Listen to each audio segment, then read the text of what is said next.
प्रिय विद्यार्थियों, आप लोगों का स्वागत है। मैं doctor Sumitra Sharma, associate professor SBD government college Sardar Shahar. आज का हमारा ये जो वीडियो है ये बीए भाग द्वितीय के विद्यार्थियों के लिए है संस्कृत में। तो हम वैसे पहले कई सारे लेक्चर्स में हम चर्चा कर रहे हैं, विज्ञान शाकुंतलम को हम पढ़ रहे हैं। प्रथम अंक में काफ़ी सारे श्लोक तक हम पहुंच गए पढ़ते पढ़ते। मैं सोचती हूँ कि आप लोगों को सिलेबस के बारे में कुछ जानकारी दे दूँ। तो जैसे आप लोगों को पता होगा, फर्स्ट ईयर आप लोग पास कर चुके हैं, तो 2 पेपर होते हैं आप लोगों के संस्कृत में।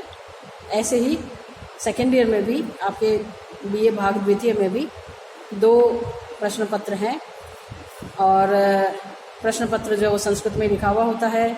आपका माध्यम जो है वो संस्कृत भी हो सकता है, हिंदी में भी लिख सकते हो, अंग्रेजी में भी लिख सकते हो, लेकिन 20 अंक का आपको संस्कृत में ही जवाब देना होगा प्रत्येक प्रश्न पत्र में, दोनों में। और इसमें फर्स्ट पेपर का आपका नाम है नाटक, छंद, संस्कृत साहित्य, इतिहास एवं व्याकरण।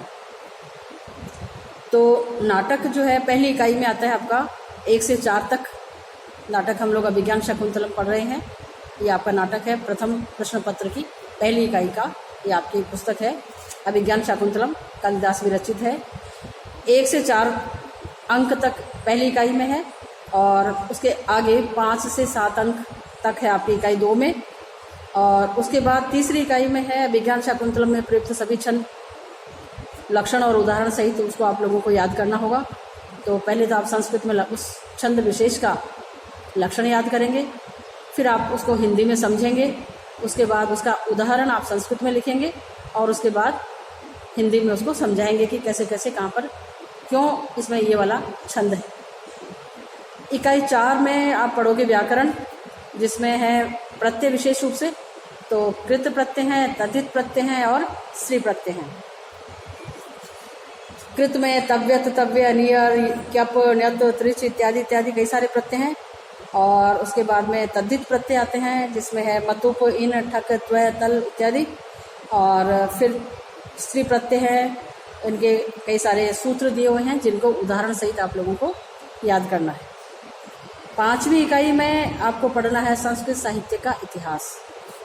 तो इसमें क, ख, ग, घ, ng करके और इन्होंने टॉपिक्स दिए हैं कि क्या क्या पढ़ना है आपको। वीर काव्य है, गीति काव्य, गद्य काव्य, नाट्य साहित्य और कथा साहित्य।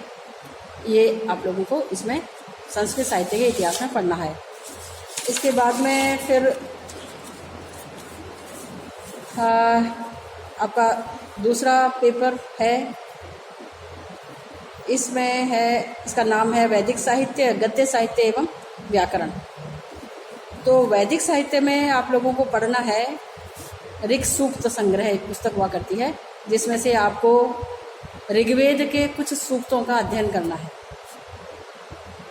जिसमें से अग्नि, वरुण, सूर्य, विष्णु, इंद्र, प्रजापति, संज्ञान इत्यादि इत्यादि सूक्त हैं, जिनको वेदों में से, ऋग्वेद में से लिया गया है। और आपके पास में जो पुस्तक उपलब्ध होती है उसमें वैसे हिंदी अनुवाद वगैरह दिया हुआ होता है, और हम उनकी चर्चा करेंगे, आपको पढ़ाएंगे। इकाई 2 में आता है ईशावास्योपनिषद। ये यजुर्वेद में से लिया गया है। यजुर्वेद का 40वां अध्याय है, पतली सी पुस्तक है, जिसमें 18-20 मंत्र हैं जिनको हम अध्ययन करेंगे। और उसके बाद में तीसरी इकाई में आता है गद्य साहित्य। ये शुकनासोपदेश एक पुस्तक है, बाणभट्ट विरचित कादम्बरी पुस्तक है। उसमें से शुकनासोपदेश करके छोटा भाग आप लोगों को पढ़ने के लिए निकाला हुआ है। शुकनास मंत्री होता है जो उपदेश देता है राजकुमार को, तो कादम्बरी से लिया गया है। कादम्बरी बाणभट्ट विरचित है, गद्य साहित्य का बहुत ही उत्कृष्ट नमूना है यह। तो ये गद्य में है, इसमें से हम पढ़ेंगे। ये इकाई 3 में है, तो गद्यांश का हिंदी में अनुवाद आएगा, और उसके बाद में उस पर से सामान्य प्रश्न पूछे जाएंगे। इकाई 4 में जो है वाच्य आते हैं, कर्तृवाच्य, कर्मवाच्य, भाववाच्य। इनका सामान्य ज्ञान और वाच्य परिवर्तन कैसे करते हैं ये हम पढ़ेंगे। इसके बाद में इकाई 4 में यह समासों के लिए इन्होंने सूत्र दिए हैं। उन सूत्रों का हमें हिंदी में अर्थ आना चाहिए, और उनको किस तरीके से लगाया गया है, क्या उसके लगाने का उद्देश्य है, ये हमें पता होना चाहिए। इसके समास के विषय में सामान्य प्रश्न पूछे जाएंगे, जिसमें समास का अर्थ, विग्रह, समास के भेद इत्यादि ये आएगा इसमें। इसके बाद में इकाई 5वीं में आता है आपके कारक प्रकरण, जिसमें इन्होंने सूत्र लिखे हैं। तो ये 16 सूत्र हैं, सूत्रों का उल्लेख किया इन्होंने। उनका हम पहले हिंदी अनुवाद लिखेंगे, लघु सिद्धांत कौमुदी से में लिए हुए हैं ये। और जैसे एक तो समास प्रकरण आ गया, उससे पहले प्रत्यय आ गए, और अब इसमें आ गया आपके कारक। तो इनका 16 सूत्र हैं और उनकी हम सोदाहरण व्याख्या करेंगे सूत्रों की, और रेखांकित पदों में प्रयुक्त विभक्ति का नाम उल्लेख करेंगे कि इसमें कौन सी विभक्ति लगी है, क्यों लगी है और कौन से सूत्र से लगी है। तो ये सारा आपका द्वितीय प्रश्न पत्र हो जाता है। पेपर मैंने आपको बताया भी कि संस्कृत में लिखा हुआ होगा, और उसमें से एक प्रश्न का उत्तर कम से कम आपको संस्कृत माध्यम से ही लिखना होगा। तो ये हो गई आपकी पाठ्यक्रम की चर्चा। अब हम कुछ जो पहले से पढ़ रहे हैं अभिज्ञान शकुंतलम, उसके 16 श्लोक तक हम लोग पढ़ चुके थे प्रथम अंक में से। कुछ आगे की चर्चा कर लेते हैं। मैं आशा करती हूँ कि आप लोग ये अभिज्ञान शकुंतलम पुस्तक को क्रय कर लें, खरीद लें, ताकि आपका प्रथम प्रश्न पत्र जो है वो लगभग आपका पूरा ये कवर कर लेता है, क्योंकि छंद भी इसी में से पढ़ने हैं आपको। और आप ये मानकर चलिए कि ये हमारी संस्कृति का एक सर्वोत्कृष्ट ग्रंथ है। ये केवल नाटक नहीं है, केवल शकुंतला और दुष्यंत की ही इसमें प्रेम कथा नहीं है। ये हमारी पूरी उस समय की सामाजिक व्यवस्था को, हमारी पूरी संस्कृति को द्योतित करता है नाटक, और बहुत ही सुंदर बन पड़ा है। कालिदास का ये सर्वोत्कृष्ट नाटक है। मैंने आपको पहले बताया था, काव्येषु नाटकम रम्यम तत्र रम्या शकुंतला। तो उस शकुंतला को, नाटक को हम लोग पढ़ रहे हैं। तो चलते हैं। तो 16वें श्लोक से आगे है, भवतु पादपांतरित एव विश्रब्दम तावदेनाम पश्यामि। तो राजा कहता है कि ठीक है, वृक्ष की ओट में खड़े रह करके ही मैं इन लोगों को देखता हूँ। वैसे ही खड़ा हो जाता है पेड़ की ओट में। शकुंतला और सखियों में वार्तालाप चलता रहता है। कहती है सखी अनुसुईया, पिनद्धेन वल्कलेन प्रेम वदया नियंत्रितास्मि।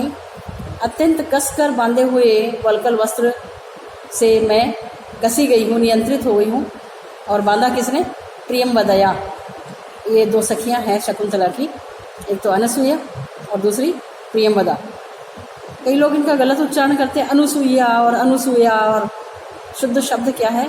अनसूया, जिसमें किसी तरह की असूया माने ईर्ष्या नहीं हो। और प्रियमवदा, प्रियमवदती थी प्रियमवदा, दूसरी इनकी सहेली है, सखी है प्रियमवदा। तो वह अनुसुईया को कहती है शकुंतला कि अत्यंत कसकर बांधे गए वल्कल वस्त्र से मैं जकड़ी गई हूँ, जो प्रियमवदा के द्वारा बांधा गया है। अनुसुईया कहती है अच्छा। प्रियमवदा हंसकर कहती है, अत्र पयोधर विस्तारयितुम आत्मनो यौवनम उपालंबस्व। यहाँ तुम्हारे पयोधरों का, स्तरों का विस्तार करने वाले अपने यौवन को उपालंब दो। माम की उपालंब से तुम मुझे क्यों उपालंब दे रही हो? राजा कहता है, कामम अननुरूपमस्या वपुषो वल्कलम न पुनरअलंकार श्रियम न पुष्यति। कामम भले ही अननुरूपमस्या वपुष है, इसका जो वपुष है, ये शरीर है, यह वल्कल वस्त्र के अनुरूप नहीं है, लेकिन ऐसा भी नहीं है कि वह इसके अलंकार शोभा को नहीं बढ़ा रहा है। माने इस वल्कल वस्त्र से भी इसकी शारीरिक शोभा कुछ कम नहीं हो रही है, उसको बढ़ ही रही है। होता है क्योंकि अपनी बात को स्पष्ट करता है राजा कि सरसिज मनोविद्धम शैवलेनापि रम्यम मलिनमपि हिमांशो लक्ष्म लक्ष्मीम तनोति इयम अधिक मनोज्ञा वल्कलेनापि तन्वी किमेभि मधुराणाम मंडनम नाकृतीनाम। कि सरसिज मनोविद्धम, सरसिज जल में जो उत्पन्न होने वाला है कमल, वह शैवलेन अनुविद्धम अपि, शैवल सिवार से, काई से आच्छादित भी कमल रम्यम, सुंदर ही लगता है। तालाब में बहुत सारी काई है, उसके बीच में कमल खिला हुआ है, तो उस काई से आच्छादित भी कमल जो है वह अच्छा ही लगता है, सुंदर ही लगता है। मलिनम अपि हिमांशु हो लक्ष्म लक्ष्मीम तनोति, और हिमांशु शीतल किरणों वाला। कौन? चंद्रमा। वह मलिनमपि, मलिन भी, किससे हुआ मलिन? लक्ष्म, जो काला धब्बा सा होता है उसको मलिन लक्ष्म कहा जाता है।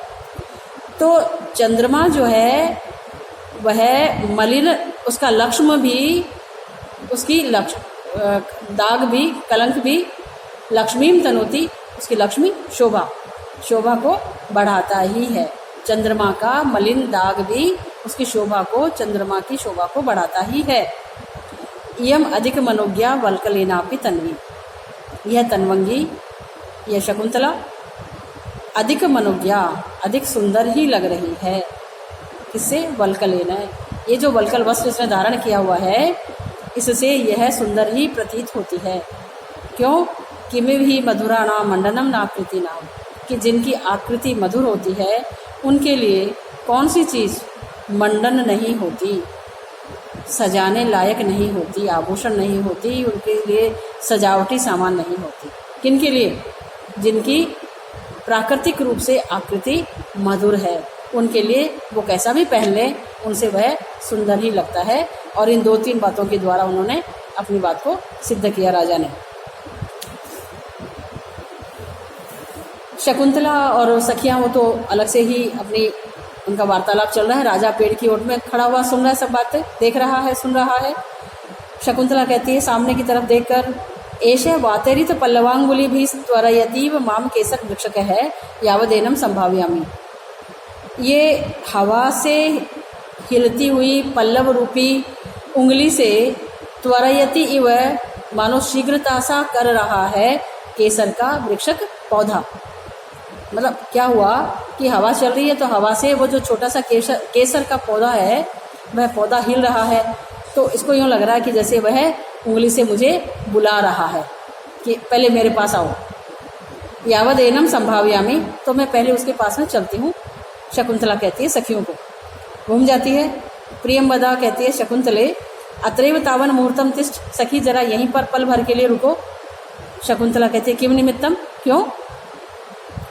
प्रियंवदा कहती है यावत त्वया उपगतया लता सनातई वयम केसर वृक्ष है प्रतिभाति, क्योंकि जब तुम इसके पास में खड़ी हो तो यह केसर का पौधा यूँ लगता है जैसे कि लता से सनात हो गया हो, जैसे कि इसके पास में लता खड़ी हुई हो, लता हो इसके पास में। तो शकुंतला कहती है अतः खलु प्रियंवदासी तुम इसीलिए तो प्रियंवदा हो। मैंने आपको इसका शब्द का अर्थ बताया था, प्रियंवदती थी प्रियंवदा। तो शकुंतला कहती है कि तुम ऐसी मधुर मधुर प्रिय प्रिय बातें करती हो, इसीलिए तो तुम्हारा नाम प्रियंवदा है। राजा कहता है प्रियमपि तथ्यमा शकुंतलाम प्रियंवदा, कि प्रियंवदा ने शकुंतला को प्रिय तथापि तथ्यमाह, सच ही कहा। यद्यपि उसने मजाक में कहा लेकिन प्रिय के साथ साथ उसने सच में कहा। कैसे? अस्याह खलु, क्योंकि अस्या माने इसका, शकुंतला का, आदरह किसलय राग है, कोमल विटपानुकारिणौ बाहु कुसुममिव लोभनीयम यौवनम अंगेषु सन्नतम, कि इसके जो अधर हैं वे किसलय के समान राग है, लालिमा युक्त है। मतलब अपन उसको किसलय का वर्ण आप जानते हैं, किसलय कहते हैं, किसे कहते हैं? नई कोंपल को। किसी भी वृक्ष की जो नई कोंपल होती है, जैसे नीम वगैरह में देखो, आम के देखो, तो नई कोंपल का जो रंग होता है वैसे रंग होता है अधर का, ओष्ठ के। तो इस शकुंतला के अधर कैसे हैं? किसलय के समान रक्तिम वर्ण वाले। कोमल विटपानुकारिणौ बाहु, बाहु बाहु बाहवह, तो बाहु द्विवचन में प्रयोग हुआ है, दोनों भुजाएं कैसी है? कोमल शाखाओं का अनुकारिणौ, अनुसरण करने वाली हैं। वृक्ष की, लता की जैसे 2 शाखाएं हो, ऐसी कोमल इसकी दोनों भुजाएं हैं। कुसुममिव लोभनीयम, और पुष्प के समान लोभनीय इसका यौवन, इसकी युवावस्था, अंगेषु सन्नधम, इसके सारे अंगों में, अन्य सारे अंगों में इसकी जो यौवन है वह फूल की तरह से सन्नद्ध है, व्याप्त है इसके पूरे अंगों में। अनसुया कहती है हला शकुंतले इयं स्वयंवर वधुः सहकारस्य त्वया कृत नाम दया वन ज्योत्स्नेति नवमालिका एनाम विस्मृतासी।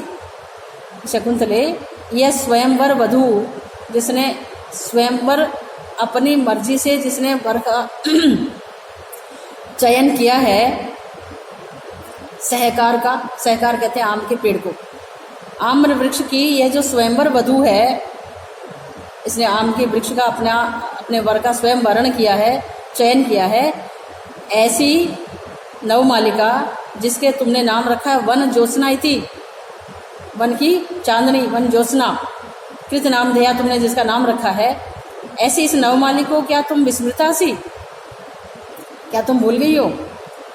शकुंतला कहती है तदा आत्मानम अपनी विस्मरिष्यामि, तब तो फिर मैं अपने आप को भी भूल जाऊंगी, अर्थात इसको मैं नहीं भूल सकती हूँ। लताम उपेत्य अवलोक्य च, लता के पास जाकर और देखकर कहती है हला रमणीय खलु काले एतस्य लता पादप मिथुनस्य व्यतिकर समृद्ध है, कि सखी बड़े रमणीय समय में इसका लता पादप मिथुन का, लता जो नवमालिका लता है और पादप कौन सा है, सहकार आम का पेड़, इसका मिथुन माने जोड़े का, व्यतिकर है मिलन, बड़े सुंदर समय में, बड़े रमणीय समय में इस लता और आम्र के वृक्ष का मिलन हुआ है। कैसे? नव कुसुम यौवना वन ज्योत्सना, कि नवीन पुष्पों के द्वारा यौवनवती है यह वन ज्योत्सना, यह नवमालिका, और स्निग्ध पल्लवतया उपभोग क्षम सहकार है, और स्निग्ध पल्लवों के द्वारा, पत्तों के द्वारा यह सहकार भी इसका उपभोग करने में समर्थ है। इसलिए बड़े रमणीय समय में, बड़ी युवावस्था में इन दोनों का मिलन हुआ है, शकुंतला कहती है। और फिर उसको देखती हुई खड़ी रहती है। प्रियंवदा फिर चुटकी लेती है, अनसुईया को कहती है कि जानासी किम शकुंतला वन ज्योत्सनाम अतिमात्रम पश्यती थी, क्या सखी तुम जानती हो कि शकुंतला इस वन ज्योत्सना को, नवमालिका को इतना ज़्यादा क्यों देखती है? अनसुईया कहती है न खलु विभावयामि, मैं नहीं जानती, कथा है तुम ही बताओ।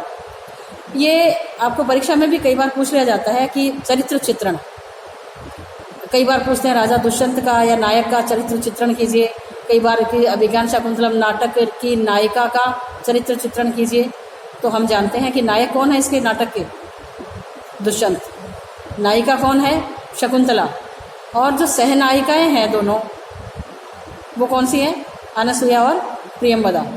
तो इन दोनों में भी इनके चरित्र चित्रण में आप थोड़ी सा आप अंतर देखेंगे कि प्रियंवदा जो है वह चुलबुली और प्रिय बोलने वाली और तुरंत बोलने वाली ऐसी है, तुरंत बुद्धि है, और अनसुईया जो है थोड़ी सी धीर गंभीर है, समझदारी की बातें करेंगी और कम बोलती हैं, चपलता कम दिखाती हैं। तो ये दोनों सखियों में आप अंतर देखोगे। जैसे जैसे आगे पढ़ेंगे वैसे वैसे हम और जिक्र करेंगे।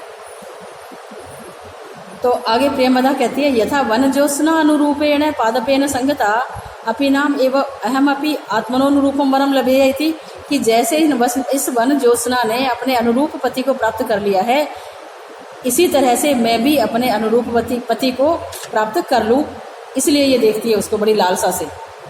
शकुंतला कहती है ऐशा नूनम तब आत्मगतो मनोरथ है, ये तुम्हारा स्वयं का मनोरथ है जो तुम मेरा नाम लेकर के बोल रही हो।